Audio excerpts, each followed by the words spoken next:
Welcome to the second session of the Society for Christian Bioethicists fourth annual conference. And we are going to have a book talk now from a very distinguished speaker who has published widely on a range of topics in bioethics, but has recently focused very I think acutely his attention on end-of-life care, euthanasia, physician-assisted killing, and I suppose like a response to that, inspired by the Catholic tradition. And so it's my pleasure to welcome Professor Charles Camosy, who is Professor of Moral Theology and Ethics at the Catholic University of America, to our conference. Professor Camosy will be presenting on his new book, Living and Dying Well, A Catholic Plan for Resisting Physician-Assisted Killing. And you're going to hear obviously a lot about that book in this session.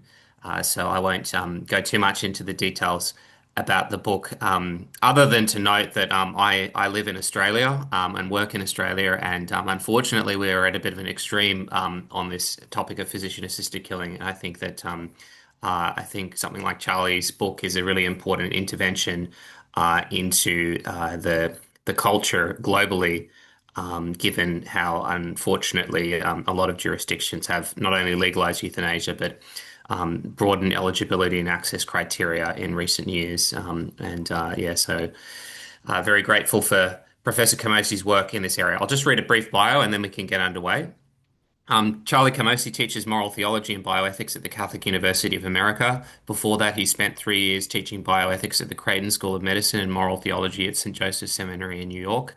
He also spent 14 years in Fordham University's theology department, where he taught since finishing his PhD in moral theology at Notre Dame in 2008. Among other places, his articles have appeared in the American Journal of Bioethics, Journal of Medicine and Philosophy, the New York Times, the Washington Post, New York Post, and American Magazine. He has a monthly column with Religion News Service and does regular Q&As for our Sunday Visitor News. He is the author of 10 books and with one on the way. There's a list of several of his books in the bio in the conference brochure. One which I particularly got a lot out of was Resisting Throwaway Culture, which was named 2020 Resource of the Year by the Catholic Publishers Association. His current project explores the return of infanticide in the post-Christian West. Camosy is also the founding editor of a book series with New York City Press called The Magneta Project, and in addition to receiving the 2018 St. Jerome Award for Scholarly Excellence from the Catholic Library Association and the 2024 Smith Award from the University Faculty for Life, Charlie is a proud knight of the St. Peter Claver Society. He and his wife, Pauline, have 4 children, 3 of whom they adopted from a Filipino orphanage in June of 2016. So without further ado, I'll hand on to Charlie for his presentation. Thanks very much. Thanks, Xavier, and thank you to the whole leadership team for pulling off this amazing conference. I've been following a little bit of what you've been up to on social media for the last several weeks. I still can't believe what you've been able to pull off. So thank you for including me in it. Thank you for including this book in it. This book is written for a more public-facing audience. I have written on this topic in more academic context. I'm happy to engage in more academic context, but I am going to focus mostly on the ideas from the book itself. And I guess we have about 30 minutes. I'm going to try to go about 30 minutes, and then we'll have the rest for some discussion, which I'm very much looking forward to. I said I'll focus mostly on the book. I will make one exception and take presenter's privilege to pass on a piece of news if you don't already know about it. If you've been following any of the baby Chance stuff from the case that may be relevant later today when we talk about brain death, baby Chance was born of a woman with a catastrophic brain injury, and he is now home. This happened, I think, just 2 or 3 days ago. So what a lovely, lovely thing that is. I want to begin when I'm talking about the book with a story, however. This is a man named Keanu. Keanu was diagnosed with type 1 diabetes at age 4. A car accident at 17 left him with lasting injuries and deepened his struggles with depression. His mother said often seasonal. In 2022, he lost vision in one eye due to diabetic complications. He lived with partial deafness or blindness, rather, chronic health challenges and profound mental health pain, but he was not terminally ill. He had his whole life ahead of him. For years, Keanu sought medical aid in dying or physician assisted killing in his home province of Ontario, Canada. Doctors repeatedly denied him, recognizing that his primary suffering came from mental illness and that safeguards should protect vulnerable people in such situations. But Keanu became obsessed with the idea. He traveled to British Columbia, where criteria were applied differently, and his request was approved. And very recently, on December 30th, 2025, he died by physician assisted killing. His mother, Margaret, received a phone call without warning, no chance to intervene. And Margaret's response has been one of, as you might imagine, raw grief and fierce advocacy. She said, quote, "I feel as though someone killed my son." Keanu spoke occasionally about numbness in his hands and feet, but he wasn't on medication for it. He was able to eat and walk comfortably. End quote. Being in the medical field, she's also seen people suffering from a severe form of this disease who are bedridden and in great pain, and she said that was not Keanu. She called it a failure of ethics. And she said she doesn't understand why, if someone calls a suicide hotline, we try to talk them down. But here in Canada, if you're struggling with this kind of mental illness, the system can hand you the means to end it all instead. As you may know, this is one kind of case in the midst of many, many cases in Canada. Canada set a record recently, killing 16,499 people by physician-assisted killing, 1 in 20 Canadian deaths in total. I think this is something we need to pay attention to, not just obviously um, in places like Canada and Australia, but here in the United States, we are in a really, one of the reasons I wrote the book and why our Sunday Visitor asked me to write the book is because we find ourselves on the brink in various ways. Um, in the green and blue states, we have laws against physician assisted killing. With the red, not. In the purple, we have designated to come into in effect. And the recent bad news is from New York, Delaware, Illinois, and the State Medical Society of New York. But we've also had good news, which makes this a really, again, on the brink type situation. Minnesota, Connecticut, Maryland, Virginia. And I think maybe most interesting and helpful of all, the American Medical Association recently got a majority of superdelegates to affirm their position that physician assisted killing is incompatible with the vocation of a healer. And they also, I think it was also a supermajority, said we are not going to use the term medical aid in dying. They kept the term physician assisted suicide. We'll see if we can get physician assisted killing on the ballot for next time, but I doubt that'll pass. Um, Europe, not quite the same, but also maybe on the brink. Most countries it's still illegal, excepting Netherlands, Belgium, Luxembourg, Austria, and Spain. But there are big fights currently underway. And I think there's actually some good news there too. Scotland and England and Wales, and in France, there seems to be good news. It's not totally done deal yet. Though I think, as I put in the smaller bullet point there, we need to be careful about saying just how good the news is, because a lot of these um, are from the Houses of Lords, I think, which are doing more procedural type moves, and the public opinion still very much favors physician-assisted killing, unfortunately. Uh, Not accidentally, I think, in light of the kind of argument I want to make, we have another moment on the brink. It's a religious moment on the brink. At least the United States, and I think maybe other places, it's fair to say, well, I'm not sure how alive the new atheism ever was, but maybe the nuns, NON, ES are dead. We seem to have stabilized in the United States and maybe even on the uptick when it comes to the share of Christian population. And it's interesting if you look at young people, there's a lot of debate about what these numbers mean. But if you compare older Gen Z versus younger Gen Z, when it comes to identify with a religion, pray daily, religion very important, attend religious services at least monthly. The younger Gen Z scores higher than the older Gen Z, and that most dramatically when it comes to attending religious services at least monthly. Something is happening with young people. This is another interesting graph which shows share of Protestants or Catholics who attend church weekly, much higher with younger people, and with older people, we actually have a negative trend. And there's been a number of stories written about this over the last, I think, year or two. I think it's way too early to call it a revival, and probably the numbers don't bear out the claim revival, but something very interesting is happening here, and not just in the United States, but in several other countries as well. And this is, again, an important context for the way I want to make my argument.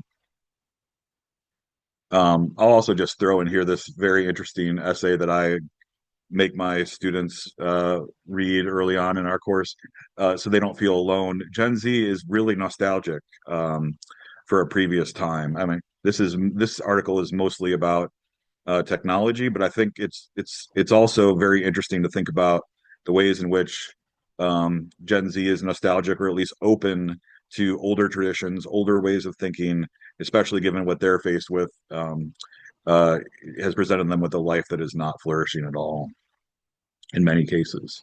So I think this actually provides us a very significant opportunity. I call it our yes moment. Catholics in particular are for better or for worse, known for our no's, I think. But at least in my experience, for those who have the gospel planted primarily on the nose, uh, they are like seeds sown in shallow soil. The shoots spring out quickly, but when the sun comes out, the heat of the day scorches them because they have no deep root. We need to focus on the more positive vision. This gives deep roots to the gospel, both for individuals and communities. In my book and in this presentation, I focus on the yeses. Yeses as a response to physician assisted killing. Obviously, we need to say no. At least in my view, we need to say no very clearly to physician assisted killing, but we need to focus more and more on the yeses, the positive vision. To resist the evil of physician assisted killing, in particular, the yeses we need to recover surround rediscovering how to die well, which is first to learn how to live well. And what follows, I want to give you a sense of where I'm going with this. 7 yeses, which flesh out this general point a bit. So the first yes is with regard to the intrinsic dignity of every human life. This may seem boring since we focus on this so much, but I think it's the foundational one that we need to focus on. Every person bears the image and likeness of God, full dignity regardless of autonomy, productivity, quality of life. We were discussing some of this in the breakout sessions before this session in significant ways. This directly counters the top physician-assisted killing reasons: fear of being a burden, loss of dignity, loss of autonomy. Canadian, another example, show vulnerable people killed not because they were dying, but because they felt useless, unloved, without value. One of the best experiences I had teaching at Fordham University in the Bronx in New York City was a bioethics course where a bunch of my students were able to actually have part of the community involvement was to be part of a Calvary Hospice Center in the Bronx. And one of the things Calvary Hospice Center was famous for was having no request for anything like aiming at the death of the patients, precisely because they cared for people with this vision, this positive vision. Yes, number 2, we are finite, dependent social creatures. The illusion of radical autonomy harms the sick, disabled, and dying. Flourishing happens in thick, embodied relationships of mutual gift and dependence. In the book, I tell the story of my friend, actually, Noreen, and her husband, Peter, who brought Noreen's very large father into their home for the final 6 months. There's so much to say about this, but it's a really moving story. And Peter toasts his death after he dies as and names the bringing of Frank into the home as one of the best things that ever happened to him. Physician assisted killing feeds the fear of dependence. Um, this yes celebrates it instead as the very shape of love. Yes, number three, memento mori, shaping daily life. Um, daily practice clarifies the daily practice that clarifies what life is ultimately about. We are pilgrims whose true home is beyond this world. That has very important implications, I think, for some of the things we may talk about in question and answer, and lots of fun disagreements, I think, about what that means. But it's nevertheless true, of course, and it's never more true than when we have memento mori like just very clearly in front of mind and heart. And of course, having many of us just having celebrated Ash Wednesday and being in the season of Lent, it's a very particular time for something like this. It resists both extremes, fighting death at any cost, or seizing death to stay in control. And it forms us to face loss of autonomy or fear of enjoyable activities without despair. And when death is a regular guest at the table of our lives, the fears that are driving most PAK requests, can I just say PAC, and you know what I mean, PAC requests, um, lose their power. Yes, number four is to the via media tension that Christianity has with death. Yes, we are to resist death as an enemy, yet we are at the same time to embrace and even welcome what St. Francis calls sister death. Christ, of course, wept and raged at Lazarus's death, and prayed, "Let this cup pass." Yet, of course, he accepted the Father's will. St. Francis, as I just mentioned in the Canticle of the Creatures towards the very end, which is I learned in my research for this book, he wrote the Canticle over time, and this was written very close to the time of his own death, where he actually sings or he writes the canticle to be sung, "Praise be you, my Lord, through sister bodily death." Of course, resist when appropriate, discern when it is time to welcome death as a gift from God. This is a trustful surrender, never passive resignation or active killing. Yes, number five is to a counterculture of encounter and hospitality. Xavier mentioned my book, Resisting Throwaway Culture. I've argued through the vision of Pope Francis that the counterculture to throwaway culture is a counterculture of encounter and hospitality. In this context, it's the antidote to the loneliness and isolation and devaluing driving so many towards PAC requests. Um, Parishes and churches need to be real homes for people, intergenerational drop-in centers, repurposed rectories with daily mass. I love this thing that a couple sisters out in Los Angeles do called Vespers in Vino with their residents at a care home for elderly. Specific kinds of reminiscence therapy. In the book, I go into um, a group called Glenner Town Square, a secular group that essentially has a 1950s town square as a drop-in center for people who need reminiscence therapy, who remember the 1950s better than the current moment. I wonder if we could do that in certain areas of churches, at least in a Catholic context. Many of our churches still look like the 1960s, so it wouldn't be too hard to repurpose them for a certain kind of reminiscence therapy um, that might be significant there. Um, and in that context, I thought, there are so many of these institutions that have either religious education or broader educational institutions on the campus or nearby. Could we have intergenerational connections that would be part of this vision? And as part of my research for this book, I found that this is already existing in other contexts. There's something called the Pillars in the state of Minnesota, where children and elders end up sharing space with the grand friends upstairs, who sometimes live downstairs with the children who are there for the child daycare. And the stories that come out of that interaction are simply extraordinary. And it's interesting, at least from my perspective, also to point out that these are two of the most isolated and lonely populations around the young and the older. And we need to build, especially with our institutions we have as Christians, we're in a really actually wonderful place to be able to set up institutions to have intergenerational care. This, yes, creates the supportive relationships that make people feel loved instead of burdensome. It's amazing in the stories about the pillars, how the elderly that are being cared for upstairs have just a whole unique set of purposes and relationships and meaning that come from those kind of intergenerational connections. Yes, number seven is to a preferential option for the vulnerable, which comes directly out of the gospel, obviously. The sick, disabled, elderly, and dying bear Christ's holy face in a special way. That's what we learn, of course, from Matthew 25, which is not only a lesson for us with regard to temporal matters, but of course, eternal ones. How we will be judged at the end of time is very clearly connected to this insight and this command. And it results, of course, or it's supposed to anyway, in concrete action.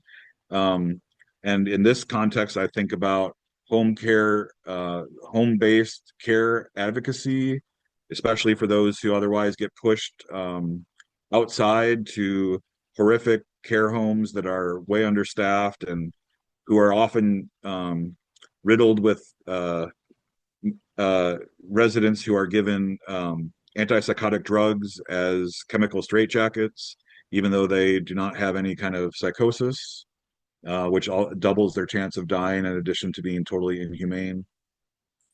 Health systems, I think pivoting to whole person models is very important.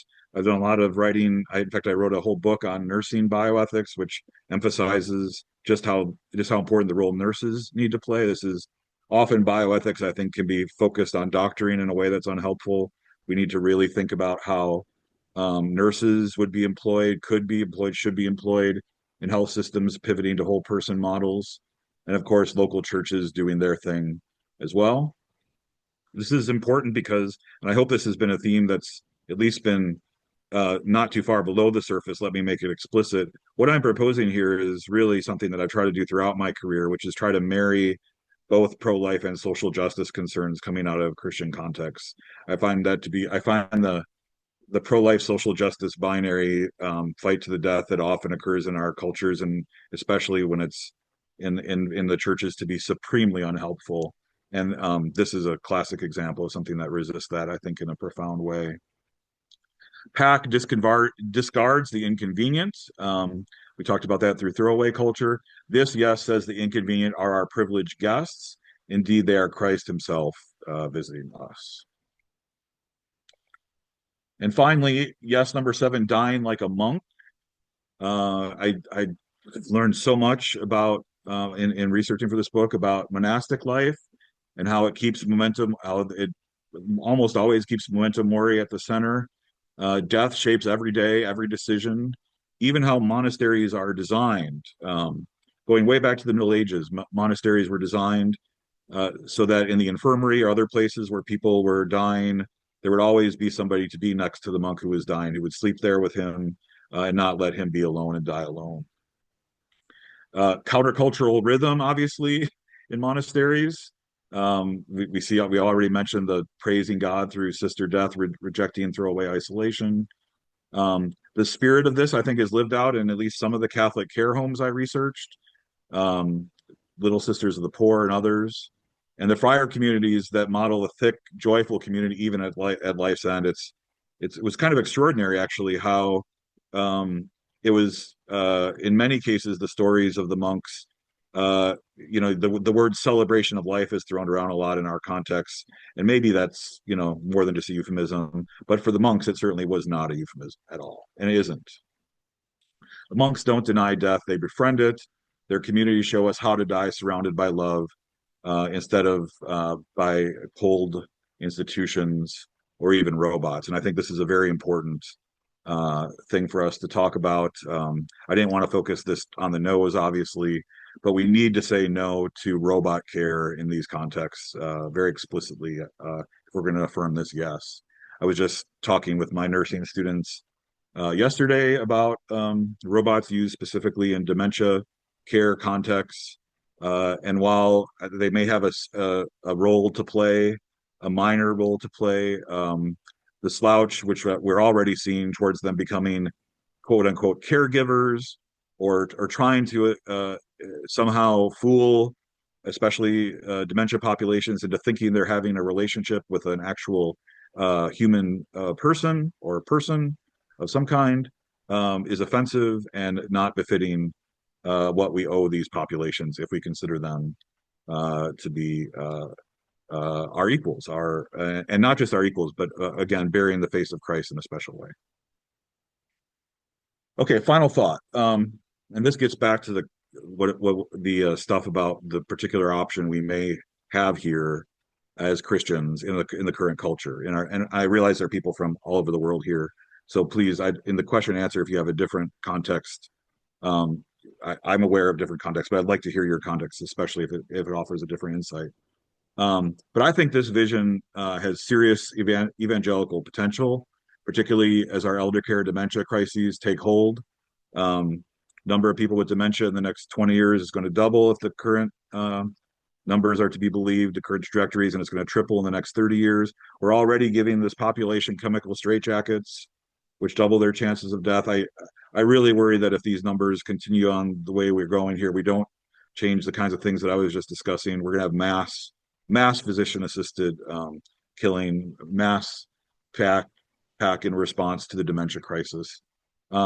And it's just going to be accelerated as our new dark transhumanist and eugenic moment arrives in earnest, which will again supercharge our kind of judgments we make about what kinds of lives are worth living and what kind of lives are not worth living, especially if, as will be the case, we are trying to think about limited allocation of limited resources.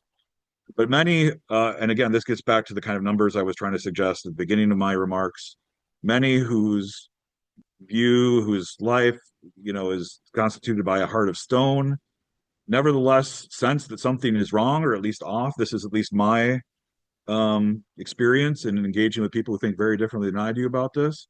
And I would suggest, and it's a suggested more of an argument, but I think it's not based out of nothing, that these folks are being prepared for precisely the kind of positive vision that I was just laying out.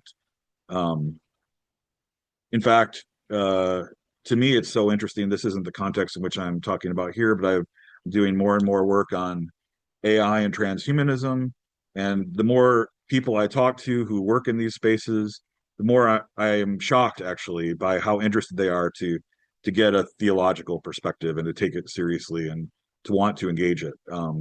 In part because though they have maybe a heart of stone, they sense that they're not happy and flourishing with their current the current way they're approaching these things. So this is not just about PAC, as important as PAC is, but about Christians and our churches becoming salt and light in a world which wants hearts of flesh. And it's of course the gospel vision which can turn a heart of stone to a heart of flesh. And therefore, we need to get going with finding our footing and becoming the light which draws people home to the fullness of who God, the Lord of life and death, created us all to be. All right, I finished a tad early, but hopefully that gives us even more time for some discussion. Definitely. Thanks very much, Charlie. That was fantastic, and I think there's a lot of material there, so I don't think we'll struggle for questions. So uh, if you have a question, feel free to raise your hand. I'm happy to moderate the Q&A, Charlie, or you can just yeah. Are you happy for me just to